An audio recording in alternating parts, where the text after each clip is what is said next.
ሰላም ሰላም ጤና ይስጥልኝ የተወደዳችሁና የተከበራችሁ የዩቲዩብ ቻናል ቤተሰቦች ሁላችሁንም ሰላም እንላለን። ዛሬ እንግዲህ በዚህ ቪዲዮ የኤሌክትሪክ መኪናን መግዛት ለምትፈልጉ በመጀመሪያ ማወቅ ያለባችሁ ጉዳዮች አሉ ማለት ነው። ከመግዛታችሁ በፊት ልታውቋቸው የሚገቡ ነጥቦች አሉ ማለት ነው። እንግዲህ ከነዳጅ መጥፋት ጋር በተያያዘ ብዙ ሰው የኤሌክትሪክ መኪናን እንደ አማራጭ እየወሰደ ይገኛል። ስለዚህ የኤሌክትሪክ መኪናን ከመግዛታችሁ በፊት ምንድነው ማወቅ ያለባችሁ የሚለውን አጠር ያለች መረጃ ወደ እናንተ ይዤ መጥቻለሁ ማለት ነው። እንግዲህ ቪዲዮውን ላይክ በማድረግ እንዲሁም ሰብስክራይብ በማድረግ እስከ መጨረሻው እንድትከታተሉ በአክብሮት እንጋብዛለን ማለት ነው። እሺ፣ በኢትዮጵያ ውስጥ የኤሌክትሪክ መኪኖችን ከመግዛታችን በፊት ምን ማወቅ ይኖርብናል የሚለውን ነጥብ እነሆ እንግዲህ አሁን እነግራችኋለሁ ማለት ነው። በኢትዮጵያ ውስጥ የኤሌክትሪክ መኪና መግዛት እንደ ዘመናዊና እንደ ነዳጅ ቆጣቢ ወጪን የሚቀንስ ብልህ ውሳኔ ቢሆንም ከመግዛቱ በፊት በደንብ ሊያጤኗቸው የሚገቡ በርካታ ነጥቦች አሉ ማለት ነው። እነሱን እንነግራችኋለን። ሀገራችን ውስጥ ያለው ነባሪ ሁኔታ ከሌሎች ሀገሮች ጋር የተለየም ነው በመሆኑ የሚከተሉት ነጥቦች በቅደም ተከተል እንተነተናቸዋለን ማለት ነው። አንደኛ፣ የኃይል መሙያ ወይም ቻርጂንግ ተደራሽነት። ይህ የኤሌክትሪክ መኪና ባለቤት ትልቁ ፈተና ሊሆን ይችላል ማለት ነው። በየቦታው እንደ ነዳጅ ጣቢያ በየቦታው አለመኖሩ ለአሽከርካሪው ትልቁ ችግር ሊሆን ይችላል። ወይንም ትልቁ ሀሳቡ የሚሆነው ቻርጅ ማድረጊያ ቦታዎች በሰፊው አለመኖራቸው ነው ማለት ነው። ሌላኛው የቤት ቻርጀር ሆም ቻርጂንግ፣ መኪናውን ከቤቶ ለመሙላት የሚያስችል አስተማማኝ የኤሌክትሪክ መስመርና የቻርጅ ዋል ቦክስ መጫን ያስፈልጋል ማለት ነው። ወይም መቀጠል ያስፈልጋል ማለት ነው። የቤቱ ኤሌክትሪክ መስመር በቂ ቮልቴጅ ያለው መሆኑን ማረጋገጥ ነው ማለት ነው። ቆጣሪያችሁ ይህንን ቻርጀር የሚያንቀሳቀስ ቻርጀር የሚያደርግና ቮልቴጁን ቅድሚያ ማወቅ ያስፈልጋል ማለት ነው፣ መኪናውን ከመግዛታችሁ በፊት ማለት ነው። ሌላኛው የኤሌክትሪክ መቆራረጥ ይመለከታል ማለት ነው።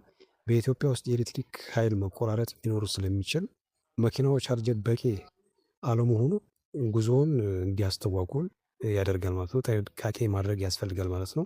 ቤቶ ጄኔሬተር ወይንም የባትሪ ማጠራቀሚያ ዩፒኤስ ኢንቨርተር ካለው ይህን ችግር ለመቅረፍ ይረዳውታል ማለት ነው። ይህ ነገር ያስፈልጉታል ማለት ነው። ሌላኛው የህዝብ ቻርጀር ጣቢያዎች በአዲስ አበባ እና በሌሎች ክፍለ ከተሞችም የቻርጀር ማደያዎች እየተስፋፋ ቢሆንም አሁንም እንደ ነዳጅ ማደያ አይደሉም። ስለዚህ የጉዞውን መዳረሻውን ከመጀመሩ በፊት ቻርጀር ማድረጊያ የሚያስችሉባቸውን ቦታዎች በቅድሚያ ማወቅ ያስፈልጋል ማለት ነው።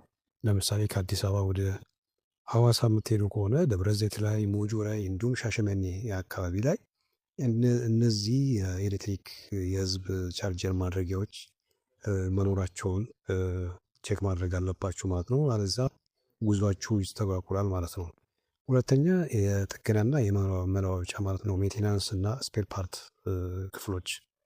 በኢትዮጵያ ውስጥ የኤሌክትሪክ መኪኖች ጥገና ገና በማደግ ላይ ያለ ዘርፍ ቢሆንም የቴክኒክ እውቀት አብዛኞቹ የመካኒኮች የተካኑበት በነዳጅ የመኪኖች ክፍል ነው። የኤሌክትሪክ መኪና ላይ ችግር ቢፈጠር ለምሳሌ የባትሪ ወይም የሶፍትዌር ላይ ባሉ ችግሮች ባለሙያ ማግኘት በጣም ከባድ ሊሆን ይችላል ማለት ነው። እነዚህንም ማወቅ ያስፈልጋል ማለት ነው። ሌላኛው መለዋወጫ ስፔር ፓርት። አብዛኞቹ የኤሌክትሪክ መኪኖች ወደ ኢትዮጵያ የሚገቡት በግል አስመጪዎች ስለሆነ ለተወሰኑ ብራንዶች መለዋወጫ ማግኘት እጅግ ከባድ ይሆናል ማለት ነው። የኤሌክትሪክ መኪና ከመግዛቱ በፊት የተመረጡ የብራንድ የሚያስመጣቸውን ድርጅቶች በኢትዮጵያ ገበያ ላይ በስፋት እየታየና መለዋወጫውን በቀላሉ የሚገኝ መሆኑን ማረጋገጥ ያስፈልጋል ማለት ነው። ኦኬ፣ በሶስተኛ ደረጃ እንግዲህ የምንመለከተው የመንገድ ሁኔታና የመኪናው አቅም ነው የሚወስነው ማለት ነው። ግራውንድ ክሊራንስ። በኢትዮጵያ ውስጥ ያሉ መንገዶች ሁኔታ የተለያዩ መኪናዎችን ፈታኝ ሊያደርግ ይችላል ማለት ነው። እነዚህን የኤሌክትሪክ መኪኖች የመኪናው ከፍታ፣ እንደዚሁ የመሬት አቀማመጥ። አብዛኞቹ ኤሌክትሪክ መኪኖች በተለይ ሴዳን ሞዴሎች በጣም ዝቅተኛ ናቸው። ይህ ከከተሞች ውስጥ የሚገኘውን ፍጥነት መቆጣጠሪያ ጉድጓድ ወይንም የመንገዶች ብልሽት ሊሆን ይችላል። መኪናው ከፍታ ግራውንድ ክሊራንስ ጥሩ መሆኑን ማረጋገጥ ያስፈልጋል ማለት ነው። በአራተኛ ደረጃ የመንግስት የታክስና የጉምሩክ ጥቅማ ጥቅሞች በኢትዮጵያ ውስጥ የኤሌክትሪክ መኪኖችን ለማበረታታት ሲባል ከቀረጥ ነፃ ወይም አነስተኛ ቀረጥ የመጣል መብት ይሰጣቸዋል ማለት ነው።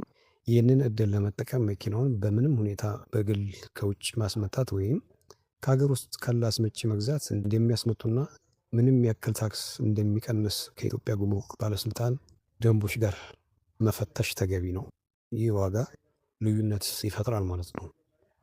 አምስተኛ የባትሪውን እድሜ ማወቅ ያስፈልጋል ማለት ነው። በሁለተኛ እጅ ወይንም ዩዝድ መኪኖች ላይ የኤሌክትሪክ የመኪና መለዋወጫ በዋናነት በጣም ውድ ክፍሉ ባትሪ ነው።